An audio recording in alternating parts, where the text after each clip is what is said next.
क्यों मारा तुमने मुझे? आखिर क्या कसूर था मेरा? क्यों छीन ली सांसें तुमने मेरी? आखिर क्या गुनाह था मेरा?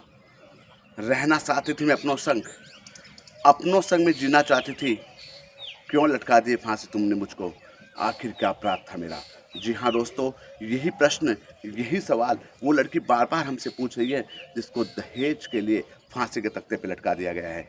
जय जिनेंद्र बंधुओं, मैं हितेश जैन आज आपके सामने लेकर आ रहा हूँ हमारे समाज का वो घिनौना रूप जिसमें हमारी बहनों को, बेटियों को फांसी के तख्ते पर या आग में जलने के लिए मजबूर कर देता है। ध्यान से सुनिए। दिनों दिन दहेज की बढ़ती है बोलियां। इस धंधे पे द्वार पे रुक जाती है डोलियां।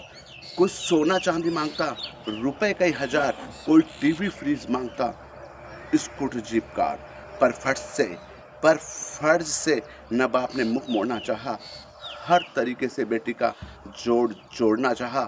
घर का वो सारा कीमती सामान बेचकर बेटी का विवाह कर दिया, मकान बेचकर। इस रिश्ते का हर तरीके से निर्वाह कर दिया। कर पीले हाथ बेटी का विवाह कर दिया। रोती बिलखती बेटी को समझाने लगी माँ। मुख चूम करके उसे डोली में बैठाने लगी माँ।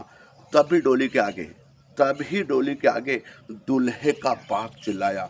दुल्हन को अभी न जाए डोली में बैठाया। रंगीन टीवी बाकी है, वो फ़ौरन लेकर आइए, तब भी आप दुल्हन को डोली में बैठाइए। कुछ ही दिन की बात है, ना छिपाऊं मैं, रंगीन टीवी वहीं पर लेकर आऊं मैं। बिगड़ी बात को आखिर सबने संभाल लिया। ससुर दामाद को आखिर सबने मना लिया। वो पल था मन को थोड़ी सी कल पड़ी, जब हो गई विदाई और बारात चल पड़ी। अब कौन किराए के मकान में झांके, माँ बाप को पढ़ने लगे फाके पे फाके। 2 जून की रोटी ना फूटी कोड़ी पास में। सुकून था माँ बाप की उजड़ी सी सांस में। बेटी का विवाह कर दिया, संभलते रहेंगे, मेहनत मजदूरी करके पेट भरते रहेंगे। एक सवेरे डाक लाया बेटी का पहला पत्र जो माँ बाप ने पाया। लिखकर बेटी ने ये है दिया, पिताजी आपने मेरे साथ ये क्या कर दिया। जिसको खरीद कर आपने मेरा साहिल बना दिया। उस देवता ने माँ मुझे मरने के काबिल बना दिया। 4 दिन तेरी बेटी यहाँ मुस्कुराई हमा। दहेज पर बात ऐसी बिगड़ी, आखिर बन न पाई हमा। उसी दिन से सब सुनाने लगे मुझे खरी खोटी। देने लगे तभी से दिन में एक बार रोटी। सहती रही जुल्म माँ, मैंने पत्थर दिल बना लिया। उस देवता ने माँ मुझे मरने के काबिल बना दिया।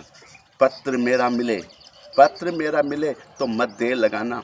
बेटी के जीवन का अब नहीं है कोई ठिकाना। पत्र को पढ़ा तो माँ की ममता बिलख पड़ी। देखो बेटी के खातिर क्या संकल्प कर उठी। दे मंगलसूत्र पति को बोली। अभी जाइए इसे बेचकर रंगीन टीवी लाइए। बेचारा मजबूर होकर बेटी के यहाँ पहुँचा। टीवी खरीद कर पहुँचा बेटी के द्वार। मनहूस घड़ी थी, भीड़ भाड़ भरी पुलिस खड़ी थी।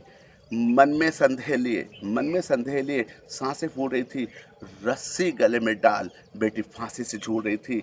देखा बेटी की लाश को तो बर्दाश्त न कर सका। टीवी गिरी हाथ से, उससे वो संभाल न सका। दौड़कर वह लिपट गया अपनी बेटी की लाश से। आज रंगीन टीवी लाया था मैं तुझे ले जाने की आस से। आज मेरी गरीबी ने मेरी बेटी को खा लिया। इस दहेज रूपी सांप ने आज मेरी बेटी को डस लिया। एक बार आंखें खोल कर कह दे बेटी समाज से, दहेज का सौदा ना करना कोई आज से। मिलकर फर्ज दोनों ने अपना अदा किया। मैंने तुम्हें घर से, उन जालिमों ने तुम्हें जग से विदा किया। तो दोस्तों, आपको कैसी लगी कहानी? आपको कैसा लगा ये वाकया? एक ऐसी दर्दनाक कहानी जिसमें आज भी दहेज के लिए हमारी माँ, बहनों, बेटियों को फांसी के तख्ते पर लटका दिया जाता है। जय जिनेंद्र दोस्तों, मैं ऐसे ही वीडियो के साथ आपके सामने आता रहूँगा। कृपया इस वीडियो को लाइक और सब्सक्राइब करना